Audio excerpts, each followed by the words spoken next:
The incursion and bombardment of Gaza is not about destroying Hamas. It is not about stopping rocket fire into Israel. It is not about achieving peace. The Israeli decision to rain death and destruction on Gaza, to use lethal weapons of the modern battlefield on a largely defenseless civilian population, is the final phase in the decades-long campaign to ethnically cleanse Palestinians. The assault on Gaza is about creating squalid, lawless, and impoverished ghettos in the West Bank and Gaza, where life for Palestinians will be barely sustainable. It is about building a series of ringed Palestinian enclaves where the Israeli military will have the ability to instantly shut off movement, food, medicine, and goods to perpetuate the misery. Privilege and power, especially military power, is a dangerous narcotic. Violence destroys those who bear the brunt of its force, but also those who try to use it to become gods.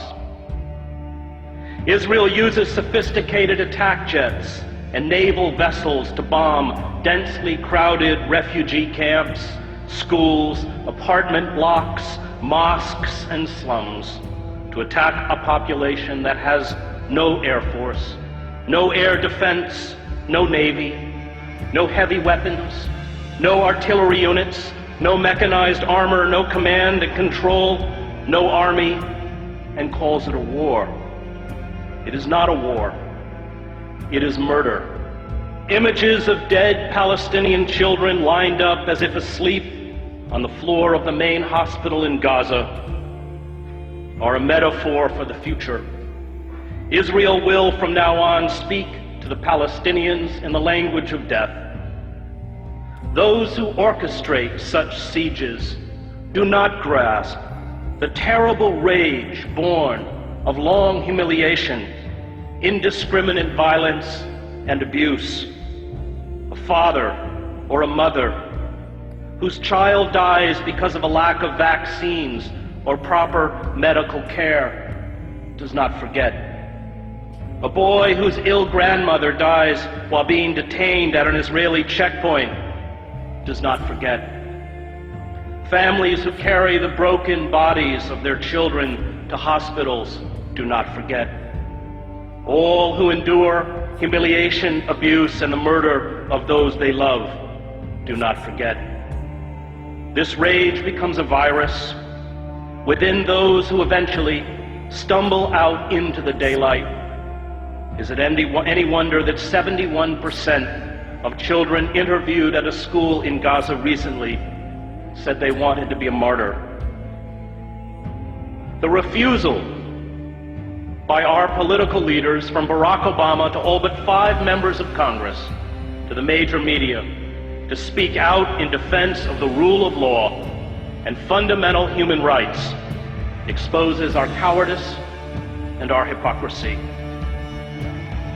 The public debate about the Gaza attack engages in the absurd pretense that it is Israel, not the Palestinians, whose security and dignity is being threatened. This blind defense of Israeli brutality towards the Palestinians is a betrayal of the memory of all those killed in other genocides in other times. The lesson of the Holocaust is not that Jews are special. It is not that Jews are unique. It is not that Jews are eternal victims. The lesson of the Holocaust is that when you have the capacity to halt genocide, and you do not, no matter who carries out that genocide or who it is directed against, you are culpable.